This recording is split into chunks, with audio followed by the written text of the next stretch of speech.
Boys and girls, this is the Undisputed Era. Adam Cole, Kyle O'Reilly, Roderick Strong, and you're listening to Going In Raw, baby. Hey guys, this is Charlotte, and you're watching Going In Raw. Going In Raw. That sounds terrible. What's up? It's your girl, Sasha Banks, the legit boss, and you are watching Going In Raw. You like that? Hey, friendo, Steve here. And Larson. And welcome back to Going In Raw, the only pro wrestling podcast you need to be listening to right here at youtube.com/Steve and Larson, and available wherever podcasts can be found. Be sure to hit that subscribe button and notify bell next to it. If you're watching us on YouTube, if you're listening to us on an audio podcast app, leave us a rating, review, or a comment. It really does help boost the exposure of Going In Raw. We're also available on Patreon. Larson, today is the 31st of May. It's the last day of the month, which means... the last day of the month. It means if you get your $20 Patreon pledge in and it gets processed and everything, we will be sending out these care packages very shortly. Correct. And so, but if you don't do that, and if you really want one, you got to wait a whole nother month. You got to wait. Here's the care package. What does it come with, Larson? Well, there's double-sided poster, top notch, and then someone else, postcard, 3 stickers, and then a comic book which features a tale that can only be told within the pages of a comic book. It would cost way too much money to ever make it into a major motion picture. We need to kick this up a notch. Screw Mecha Santa and Top Notch. We got to put Steve and Larson on either side of those. Maybe you'll make that decision, huh? We'll make that decision, yeah. Oh, boy. Feelings will be hurt. I really don't care. All right, you gotta help the pitch a little bit, man. Controversy creates cash. Oh, yeah. Have me on your wall, please. So dull. Anyways, you know what else is dull, Steve Larson? facing the wall like some character out of Blair Witch Project. You know who else is facing the wall, Larson? A lot of these WWE superstars, except they're not facing the wall. Their backs are up against it. I was going to say they're facing the door. Oh, and they're about to leave. Maybe. Because, so, like the wrestling world, I don't know if you heard this, Steve, is a buzz about all the bombshells. I don't know if you heard about I'm not sure if you're aware of this. Bombshells that one Jon Moxley, formerly known as Dean Ambrose in WWE, real name Jonathan Good, dropped during his recent appearance on Talk is Jericho. It's already the most downloaded episode in the history of that particular podcast. Congratulations to Chris Jericho. Our recap of it has done like twice the numbers that our WrestleMania recap did. So yeah. This is comparable. Hot news. This is bigger. This is as big or bigger than WrestleMania right now. It outpaces it by several degrees. And several wrestling news outlets have reached out to their sources within WWE to see how widespread Moxley's feelings are within the company. This is what WrestleVotes had to say. Quote, "For what it's worth, I've talked to several people connected to WWE regarding the Moxley-Jericho podcast.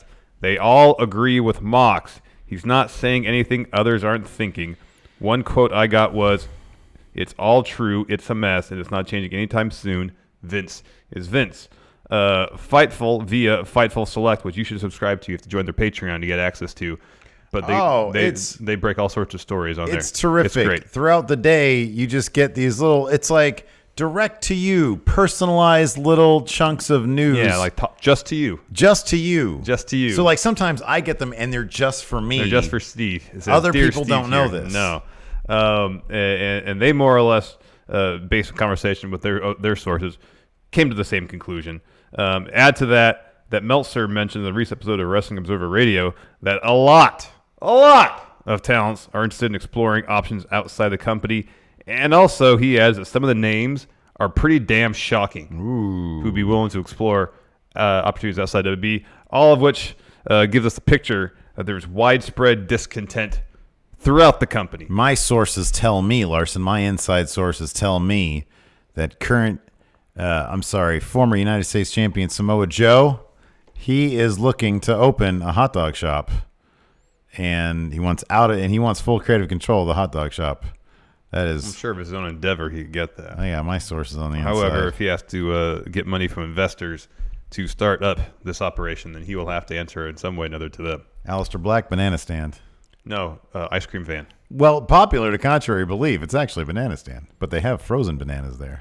That's just the Arrested Development reference, man. There's always money in the banana stand.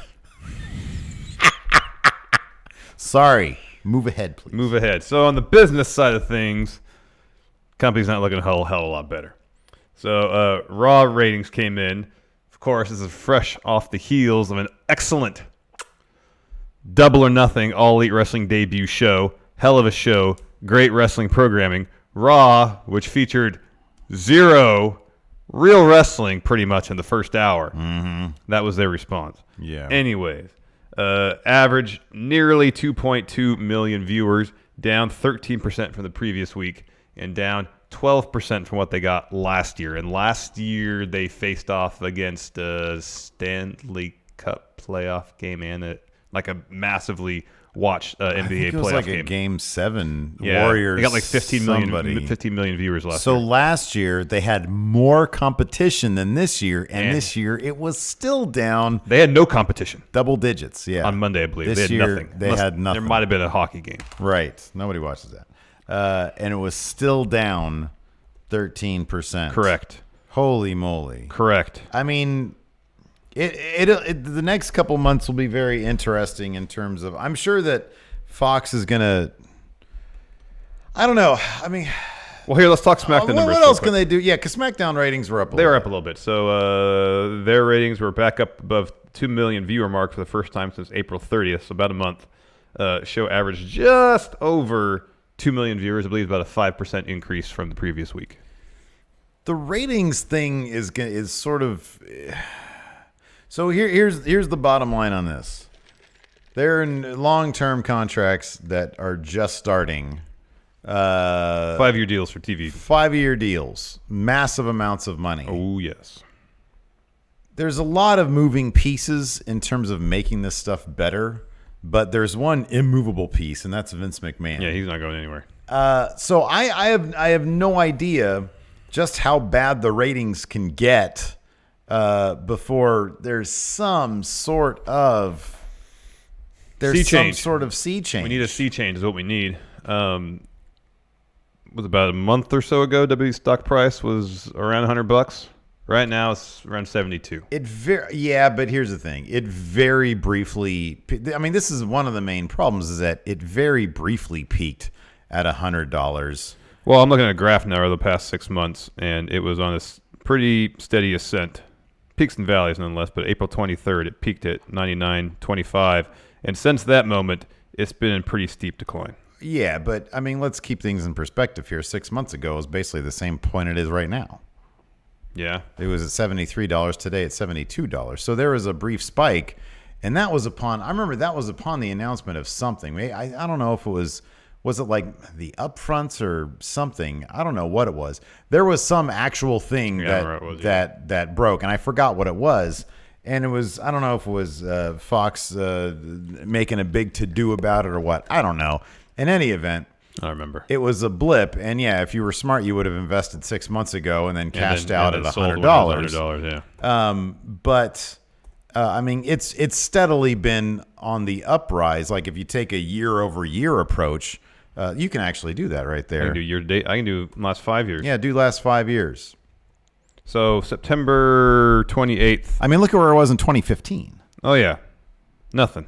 $11. $11. More or less what it was. I think when the IPO was like $17 or $13. What was it in 2017? Only 2 years ago. It was at $18.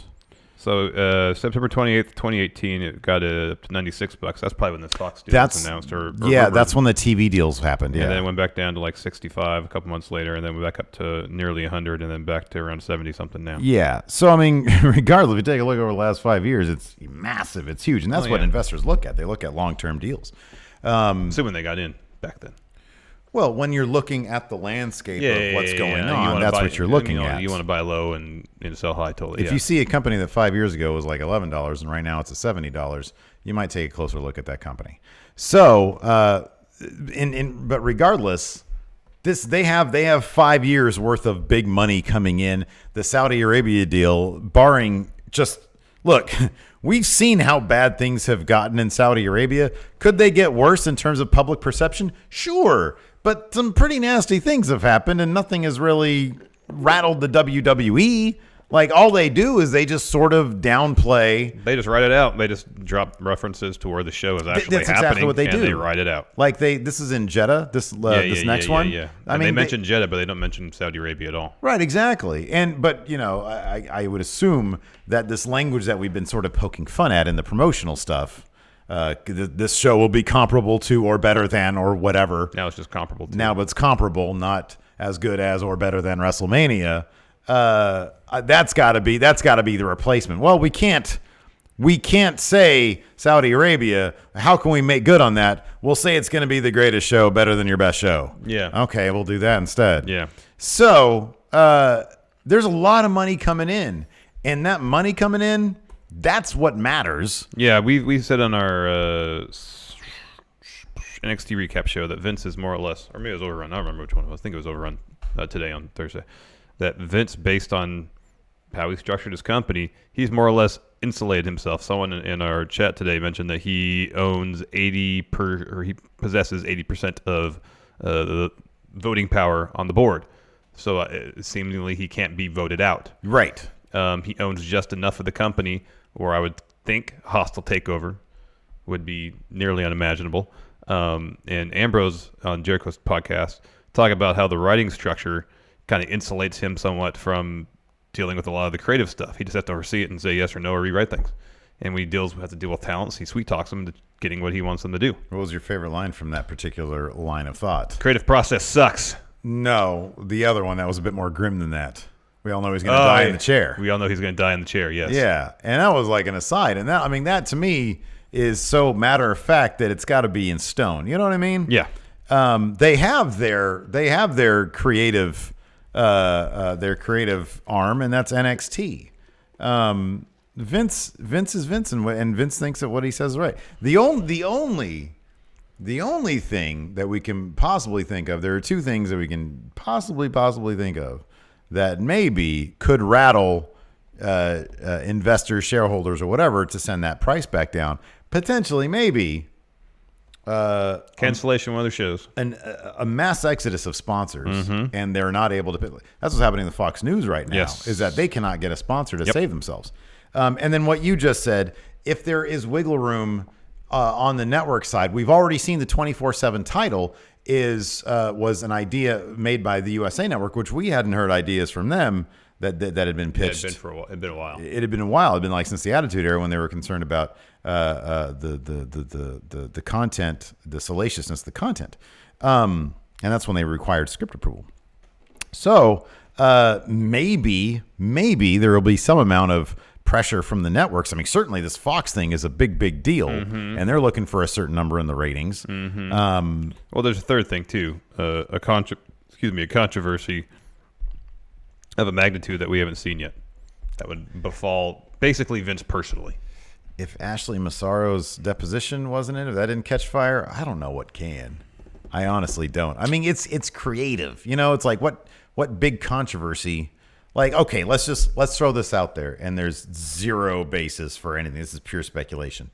If it was similar to the Robert Kraft situation with the Patriots, nothing's gonna happen to that guy. No, nothing's gonna happen there. Nothing's gonna happen That's if you actually dig in, that's potentially some awful stuff happening with that whole thing. Yeah. If that somehow reached across to Vince McMahon was involved. I mean, there's been all sorts of little things and it just takes one big viral thing, perhaps. And you're right. I mean, maybe that would be the case. That ends up on all the news and stuff like that. Oh, it'd have to be something horrible. Like the next level stuff, like, the Bill Cosby stuff was out there for a while. And then thanks to Hannibal Buress talking about it in his stand-up routine, it just went viral. So certain things just sort of explode. Yeah.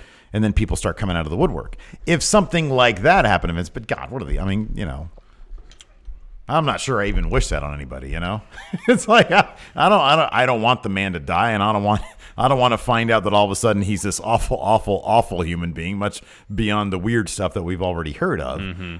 Because that's just terrible. I don't want that on anybody. So, but those are the scenarios where those are so outside of the norm of him leaving or stepping down that we're basically just stuck with this. Yeah, for the most part. Yeah. I don't even think, let's say All Elite starts pulling in comparable ratings numbers to the WWE. Yeah. That's going to honestly do better. That's going to be more beneficial to like other wrestling promotions than it will be a detriment to the WWE. Let's say AEW starts pulling in $3 million every single week. Yeah. And WWE languishes around the $2 million mark. I'm sorry, 2 million viewer mark. What then? Like really, what's going to happen? What's going to change? Not a whole lot. Not a whole lot. Like, why would it? No. They still have their money. Yeah, as long as they're making. Unless there's a way for them, not, or where Fox can pull out of the deal. If they're but if they're making Fox money, if they're making USA money, if they're pulling in the ratings that are, if they're pulling in ratings that satisfy their broadcast partners, yeah, they're not inclined to change at all. Right. Exactly. No, as long as it seems like as long as Vince can deliver on the bare minimum of what's required of him from USA and Fox. There's no incentive for him to change, right? Because the money's still going to come in. Yeah, zero. So I don't think Vince really cares about putting forth a product that a vast majority of the fan base would find interesting. I think he just wants to put forth a product that enough people will watch to keep the money in his pockets. Now, see, here's the thing. I actually think that he thinks what he's doing is great. Oh, it probably is. I think he's probably sitting there like, oh man, some good shit. Exactly. That's what Moxley was saying. This is good shit. Who cares if anybody else likes it? He also makes it seem like at certain times that Vince will go out of his way to try to convince talents that what is in front of him is really good. So I don't know how much of it is Vince is convinced that. Like, I'm sure he really would find the juvenile nature of the Pooper Scooper line hilarious based on everything you know about him because he apparently loves his potty humor. Nonetheless, it seems like at times when Mox was talking about stuff, it was Vince trying to just convince the talent to do what he wants them to do, whether he thinks is good or not. I don't think he would try to convince somebody to do something that he doesn't think. You think Vince shows up and rewrites everything and doesn't think it's brilliant? Yeah, he might. Are you kidding me? He doesn't write anything thinking it's not absolute gold. He thinks everything he touches is gold. It could be. And he's got enough people around him that tell validating him that. That's true. I think he does his best at everything. It's just his best is crap these days. Yeah, best is very good these days. Yeah, for the most part. I mean, there's a lot of good stuff in the WWE, but there's some good stuff. We focus on. I mean, honestly, like the bigger thing is just. I mean, look at what all this talent seems to be saying. Like it's miserable there. That's sort of a bigger deal right there. Yeah, that is really the deal. Is that no one wants to go to work and be miserable. You want to go to work and feel like that your efforts are appreciated and that you're getting something out of it. Paycheck's nice, obviously, but ideally, you want to get something more than a paycheck out of your profession. So the bottom line is we're probably stuck with the kind of creative we get from WWE these days, so just appreciate what they have, and then when All Elite Wrestling happens, just, appreciate that, too. If you prefer that over WWE, then just stop watching WWE. No one's forcing you to watch WWE. Talking about WWE versus All Elite Wrestling. So, as is tradition, Triple H had a pre-takeover media call on Thursday, and someone asked him about the pissant comment he made about All Elite during DX's Hall of Fame induction. And this is what he had to say. Transcripts are from Fightful. Quote, oh, you should do this because it's Triple H voice. Oh, yeah, sure. Okay. I was going to see if there's any more. Okay, here we go. Hall of Fame to me, there was a moment.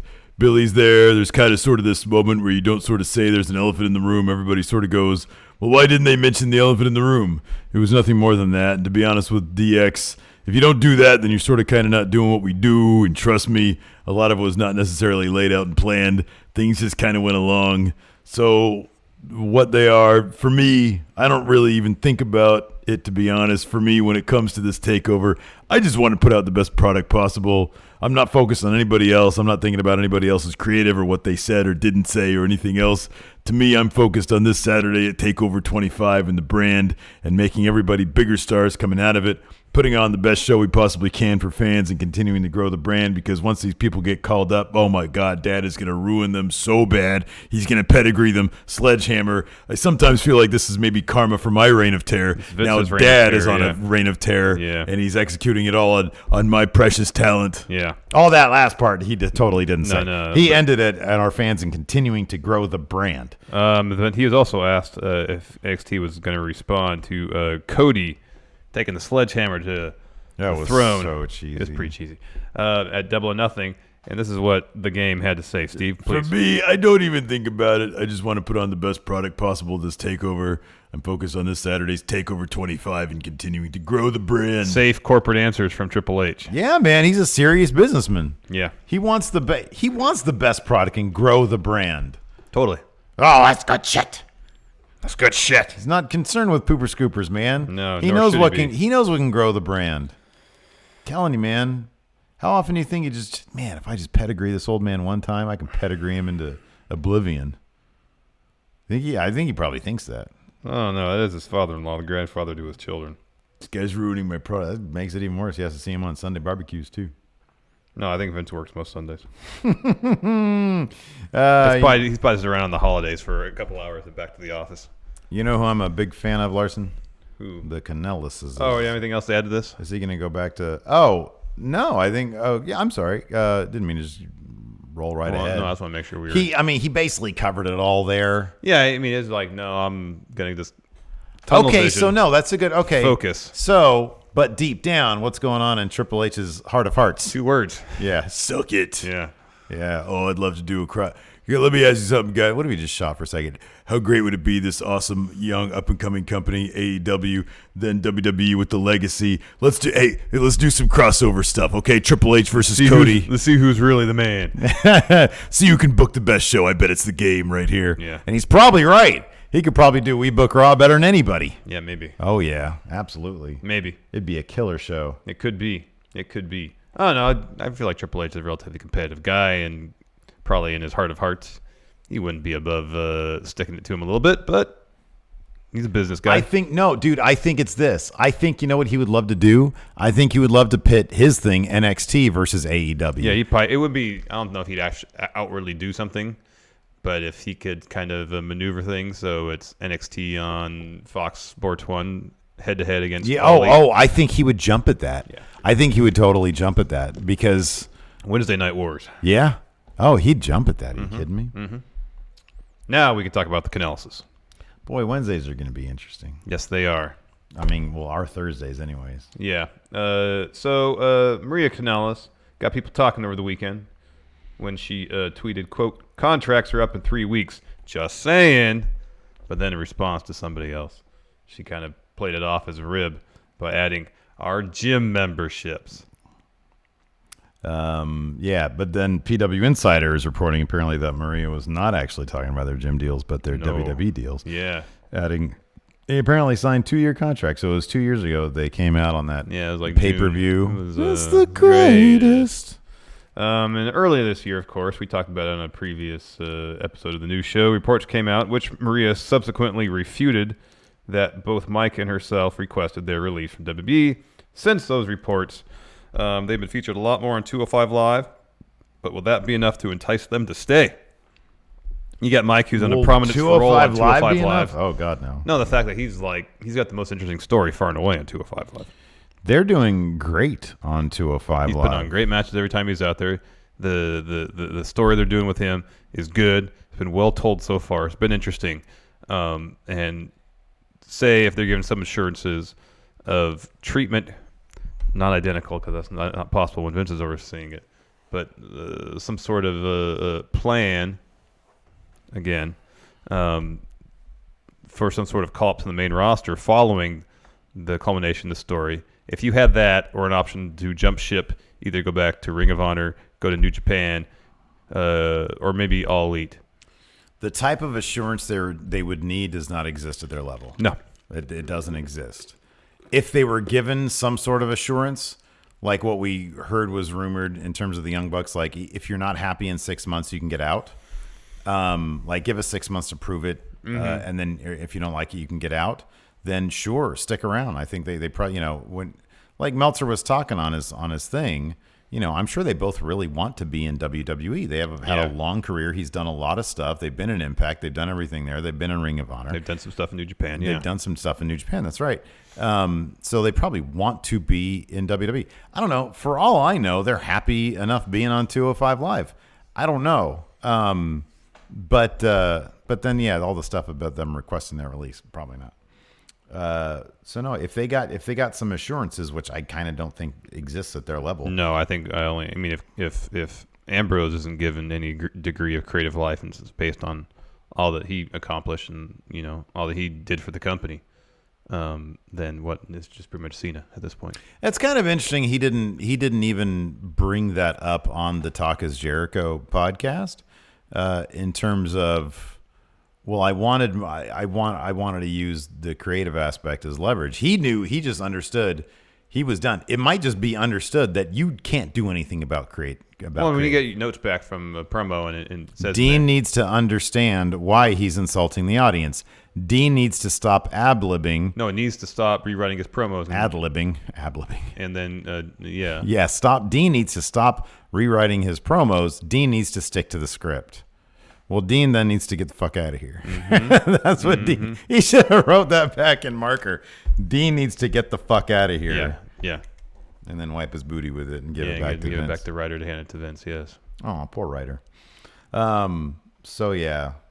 No, man, they're probably gonna be gone, man. They have a kid, a little adorable. That child is adorable. That's an adorable baby. I follow Marie on Instagram, and oh man, looks just like her, little Maria Canales.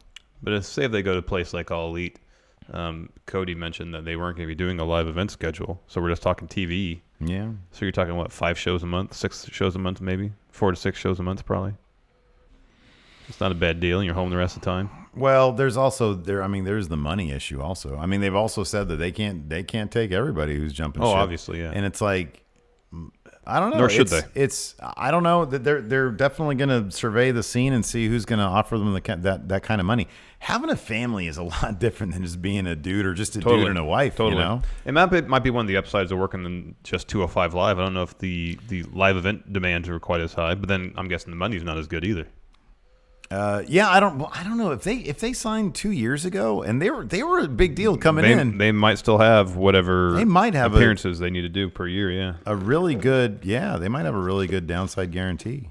But that's for working X number of appearances. Yeah, well, yeah, I don't know. So I don't know. I don't know either. I don't know what the future of SmackDown Live on Fox is going to look like, but apparently Paul Heyman is interested in being involved in it. Yeah, so he was asked if he'd have any interest in writing for SmackDown Live when it moves to Fox there with, what's that robot's name? Cletus. Yeah. Cletus, the NFL robot. Comicbook.com asked him this, and he said, quote, I have interest in anything that serves the product, and whether that's performing with Brock Lesnar or producing Brock Lesnar or working with Ronda Rousey or any of the new talents that are about to explode in 2019 and 2020, I serve at the pleasure of the WWE audience. And so that everyone knows I'm not just paying lip service with that statement, please note I didn't give the politically correct public relations statement of I serve at the pleasure of the WWE universe.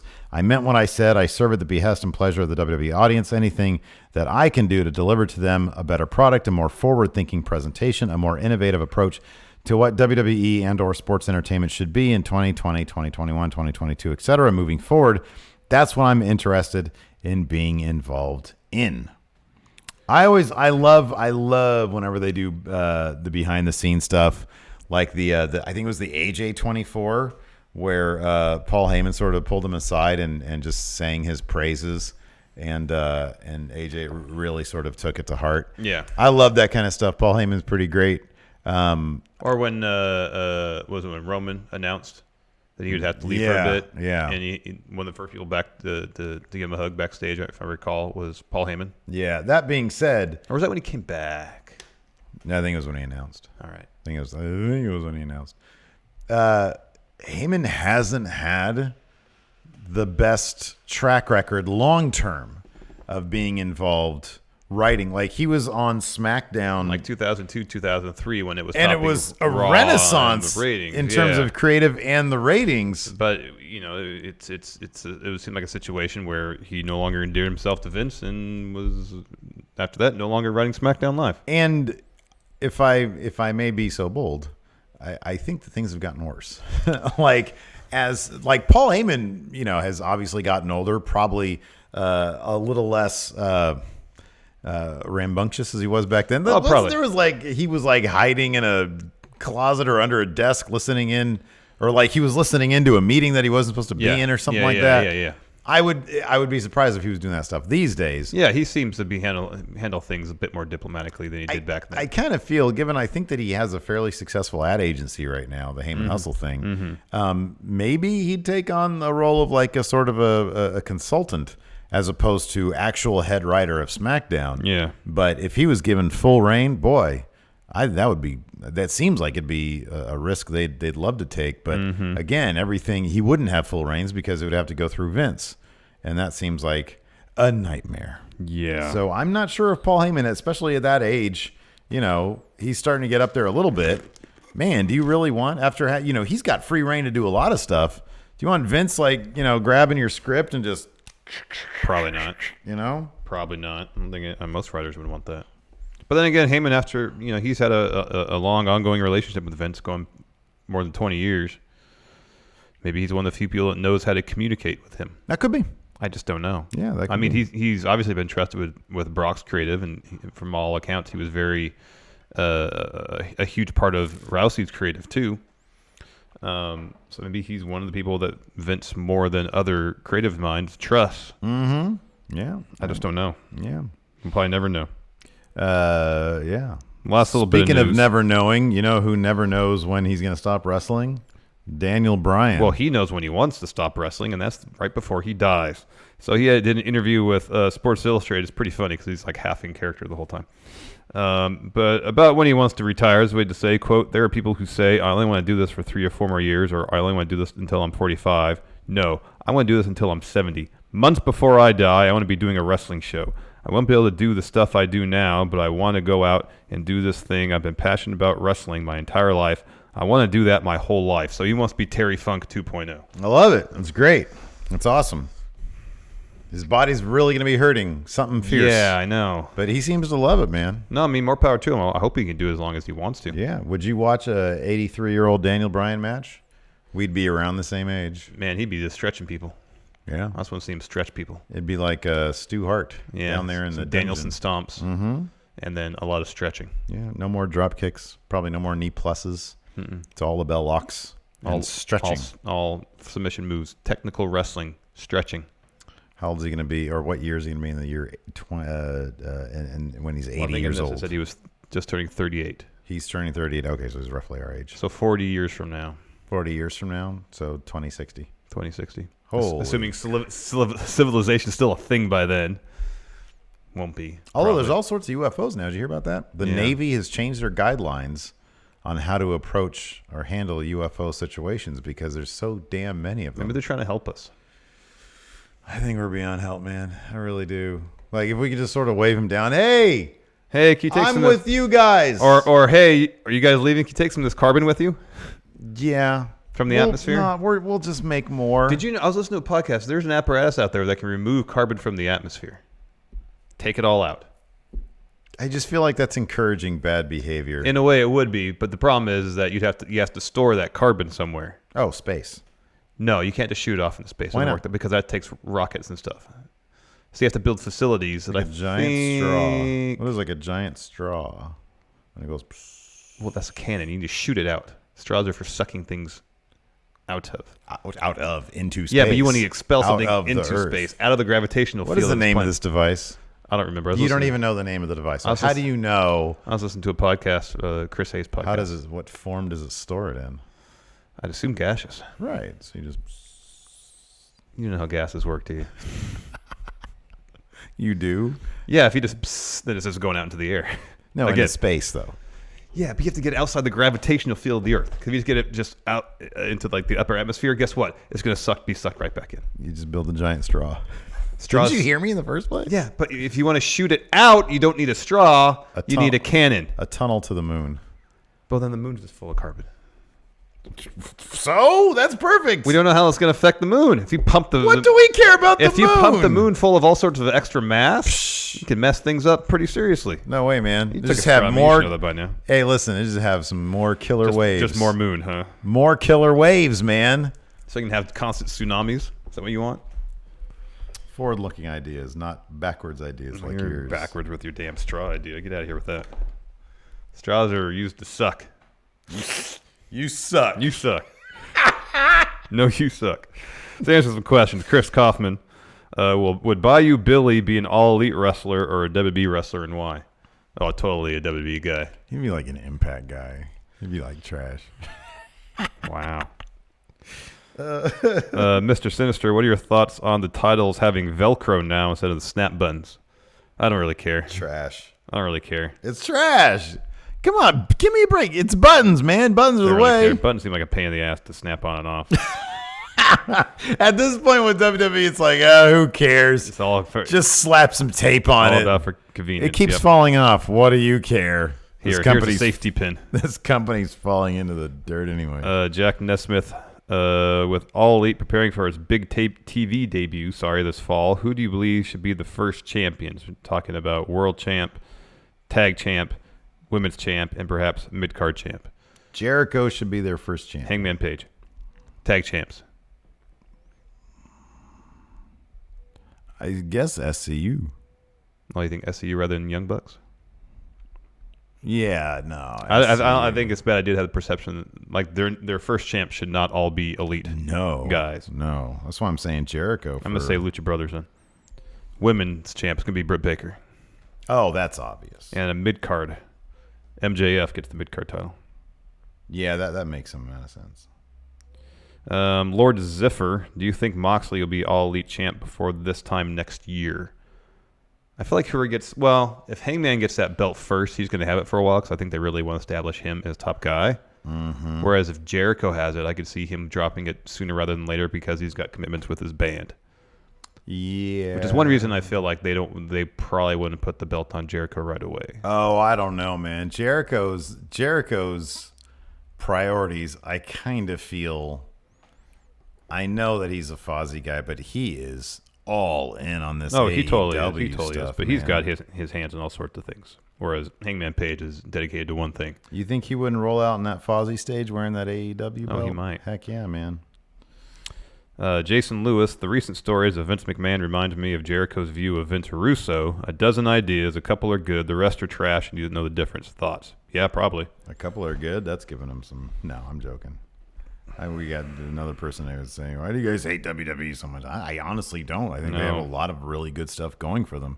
But, when there's talent that are unhappy, and here's the thing, like the show clearly is not creatively living up to its potential. Nope. With the amount and level of talent it has, it is not living up to its potential. Even if you like it right now, it could be far better. Oh, yes. Meltzer made a great point on the radio. You have Shinsuke. No, wait, who was it? No, Pacitti on Cultaholic. You have Shinsuke Nakamura there. I remember when I think I saw first the same as him. First time I was exposed to him was his match in NXT against Sami Zayn, and I was like, this guy is megastar. And what is he doing right now? Nothing. So, a dozen ideas, a couple are good, the rest are trash, and he doesn't know the difference. I just think that Vince has an idea in terms of what's good and entertaining, and it kind of isn't a popular one. Because if you don't agree with his idea as an audience member of what's good and entertaining, then he just berates you. Mm-hmm. And all this business, we talked about this on Overrun today while filming, all this business about EC3 being buried over the Dean Ambrose stuff is patent. That's the kind of shit where it's like you just want to smack the old guy up beside his head. Yeah. Because that's stupid. Yeah, it is. That's just horribly stupid. It is. Alistair Drake, Math, Mean Gene versus Corey Graves. It's Mean Gene. Mean Gene's an all-timer. Man, the level of personality that he had in those interviews. He was just as beloved as most of the top stars. He was an integral part. Oh, hell yeah, telling the stories back of then. Those years. Absolutely. Yeah. Joshua Lucas Soltez, Raptors or Warriors in the finals. He's going with the Raptors. Sorry. Got to go with the Warriors. I'm no fan of the Dubs, but you got to go with the Warriors. Dude. With or without Durant. Let me ask you this. Are they even going to go 5 games? They might go 6. Toronto's playing really well right now. They're one of the few teams I think defensively can put up a fight against the Warriors, but I don't think it's going to be enough. When does the final start? Thursday. Today. Ooh. Oh, that makes me happy. Keenan Murphy with Mox shooting on WWE Creative. Who will be the next ex-WWE star to do it? Sasha? Maybe. And if enough people keep doing it, will it ever create change in how WWE does their creative? No, because Vince won't listen to criticism from anybody. Who will be the next person? I mean, if Sasha were to leave, I wouldn't be surprised if she does something. She did an interview like that. If she left, definitely. Yeah. Meltzer seems to think that she's going to be back, though. Yeah. Well, she might have a ton of time in her contract and might really have no recourse unless she wants to stop wrestling. Like, if she has 2 years left on her deal, she might pretty much have no alternative. Interesting approach if that's the case, though. Just to leave and then just wait till they. But maybe it's come a around. situation where she just need to get out of there That could be. to work things out. Who knows? Cameron, does Jericho beat Okada, and is that a tell-all that they have a working relationship with New Japan if Jericho wins? No, he doesn't beat Okada, number one. And I believe New Japan when they say something, and they said that they do not have a working relationship with All Elite Wrestling. Mm-hmm. It's just All Elite allows, specifically with the Jericho deal, and then, of course, with the Moxley deal, Kenny they allow them. Kenny, it's like, hey, if you guys can do that, go ahead and do it. But Yeah. they have said they have no working Yeah. relationship. I do kind of wonder if, because they have contractually a working relationship with Ring of Honor, Yeah. if They can't say one way or the other regardless. yeah, but it just seems like it's a convenient thing. Yeah. For the, Well, I mean, I'm sure New Japan wants to work with any top flight yeah, talent. sure. Yeah. And if the structure of the All Elite contracts allow Jericho or anybody to work in New Japan, then nothing's standing in the way. Lupine Chaos, who from the WWE's women's locker room do you see possibly going to All Elite? Sasha. Yeah, not if she has WWE ain't gonna let, if she has a lot of time in her contract. Yeah, she's not going anytime there. soon. Trying to think realistically, like, I mean, I could see, unless she signed some sort of big extension when she came to Maine, I could see Ember Moon. Asuka. They are doing nothing with her, man. They're doing nothing with her. Carmen M. Childers with Double or Nothing behind us and All Out being announced for Chicago. What are some of the matches you most want to see on that show? Give me Jericho versus Hangman Page on that show. Omega versus Moxley. Those are your co-main events right there, and those are huge matches. I feel like that's what they're going to do, right? Yeah, that's exactly what they're going to do. I think Jericho actually already said that Hangman versus Jericho is going to happen at All Out. Brett said that, didn't he? Well, he said the next pay-per-view. Yeah. But he also said next month, so... Chris Chino Pena. So I like WWE ever since I was a kid, but now when I watch it, I'm kind of hurting from the fact that their wrestlers are being hurt by Creative and or Vince. My question is, what will need to happen before WWE realize that they need to change? Thanks, friendos. We kind of discussed it earlier. It's going to take like an absolutely huge drop in the ratings, threats of cancellation, threats from sponsors pulling out. It's going to take the company losing massive amounts of money, or the prospect of the company losing massive amounts of money for anything to change. Tyler Sexton, has Vince ever had a good idea that he didn't buy or luck into? Yeah, I think like the Mega Power storyline, that was probably him. That's a good story. Oh, I think Vince has had plenty of good Yeah. ideas. Like all of the gauntlet matches we've seen the last year or so. It seems like for the most part that's been all him. Yeah. Oh, this is a good one. David J. After the Mox interview with Jericho, I started thinking of a comparison for Vince, and I came up with one, and that is Lorne Michaels.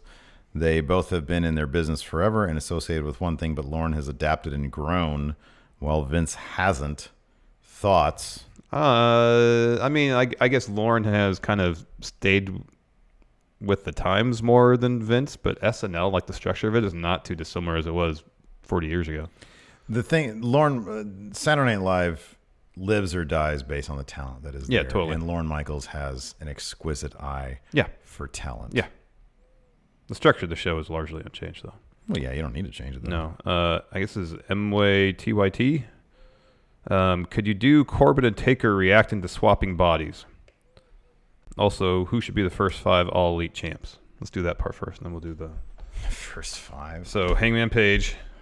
Well, I think Jericho should be the first champ. Hangman, Moxley, Omega. You're just gonna go face. Well, Mox is like a tweener. So he laid out. He's gonna have a match against Kenny. Kenny's solidly a face.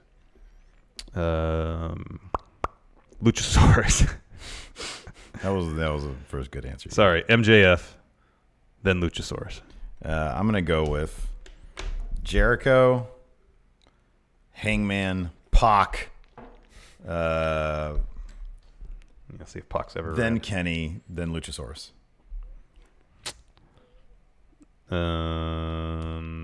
Samuel L. Bronkowitz, please sing the intro to Van Halen's Ice Cream Man as Aleister Black. Do you know how that song goes? I do. I'm not a fan of Van Halen. Ice Cream Man, you see me when I'm passing by. That's how it goes. That sounds terrible. Blue Monkey G. Could any other wrestler start their own promotion and get a TV deal like the Elite did? Who do you think could? It is like the most unique situation. Like they're like maybe John Cena could do it. Maybe. That'd be great. Welcome to the reboot of XWF. To You Can't See Me Wrestling. W.S. Fletcher says, guess who's going to a conference in Sacramento next week? Cool, man. Let's just get a beer. Hell yeah. Oscar Silva. What will have higher ratings, AEW or XFL? And AEW. Keep in mind XFL is on all the major networks. Yeah, people don't care about football unless it's the NFL, though. Alexandria's Queen, with Triple H reporting today during the media call for TakeOver that Tyler Breeze is officially with NXT again. Do you expect any other underutilized stars to make the change and go back to NXT? I think he was asked about Chad Gable, Luke Harper, other talents perhaps coming back to NXT, and he just kind of said, I don't know, we're open to it, but we'll see. But I think that's a good idea, so long as it's not a situation where you have a huge influx of WWE talent and then just kind of makes NXT seem like a dumping ground for people who couldn't make it on the main roster. And I don't want that to be the case. His answers for that are always the exact same. We move our personnel based on the deeds of the brand. Yeah. Like which brand? The brand, just all the brands. WWE brand. WWE brand. It's just at the whims of, it's like, okay. It's at the whims of an old man, yeah. So. Dad, you're not doing anything with Tyler Breeze. Can I get him? Oh! Yeah, he didn't know the selfie stick guy. What's a selfie stick? What's a selfie? Ezra Zealous with the Mox interview out. Is anyone in NXT going to want to move to Maine? If Triple H were to say you're going to Maine, kid, could they reject it? I don't think you can. Nobody can reject anything. No. Nobody can do that. So no, I don't think they can reject it. But if I'm in NXT right now and things are going pretty good, okay, let's end on that. I'll explore whatever options Larson. I can to keep myself there. Larson, you're in NXT. Yeah. You've been there a year and a half. All right. You're solid. People like you. Yeah. Where am I on the card? Do I have any titles? Give me a comp. You've flirted. Give me a comp. What? Give a comparable wrestler. Well, I was gonna say Velveteen Dream, but he's really young. And he's a champion. He's a champion right now. I know. I was gonna say Keith Lee hasn't been around that long. EC3 would have been perfect. Let's say EC3 right before his call up. All right. What could EC3 have done to avoid the dreaded now call up? Let me take begging out of the equation. How do you keep your head down but still get over with the fans? I mean, I think the nature of those particular call-ups, ones that happened in December, it was pretty much people they weren't doing anything with. Yeah, I know. I mean, that was the thing. Yeah. None of them were involved in any sort of extended stories. Could you imagine? So actually, the situation with EC3 would be where I'd just go and lobby to be in a program with somebody. We should just reach out continuously. Now that Leo Rush is giving interviews and stuff. We should just reach out to EC3. He seems so broken when he's on camera. Yeah, he does. Let's reach out to him and say, "Hey, would you like to do an interview with us?" And then if he says yes, then we'll do it. And what if he says no? We won't do it. There you go. That sounds like a masterfully crafted plan. Hard to disagree with any of that, Steve. But if he says yes, oh my goodness, the views, the attention we'll get. Wow. We'll be real journalists. No, we won't. We still won't be journalists at all. Oh, man. How do you keep your head down, though? You don't want to get called up. I think the key is you have to be involved in a real storyline. That helps more than anything. Yeah, you're right. You have to reach out to John Gargano and be like, "Hey, man, I got this great idea where I can..." You just start pitching stories to everybody you can. Yeah. Matt Bloom, William Regal, Triple H. Yeah. Michael Cole, anybody backstage. Yeah. Anybody that you know also who's not doing anything. Yeah. Go and say, "Hey, let's sit down. Let's come up with a storyline. We can go pitch it." Be like, "Hey, man, I was reading this book, Heart of Darkness. Now, Road Dogg. And it's like, the Apocalypse Now movie's based off it. What if we did something like that with me?" Or you're Marlon Brando. Yeah. And I'm Martin Sheen. Yeah. Oh, that's good stuff. So where are you holed up at, Colonel Kurtz? You back in the boiler room of the arena? Where are you? Are you at the Wawa down the street? Catering. You're stuck. You're holed up behind the Wawa down the road. What is it? I'm in the AV department at Full Sail. Oh, yeah. Are you stuck on a ride at Disney World? Yeah, exactly. I have to not only do the search for you in Orlando, but to drive all the way across town to find you. I'm in that one condo complex where all the wrestlers live. I'm in the unit in the furthest from the main gate, way at the back. I miss the shuttle every day. And so the river you have to go down is the lazy river down that runs the length of this apartment complex.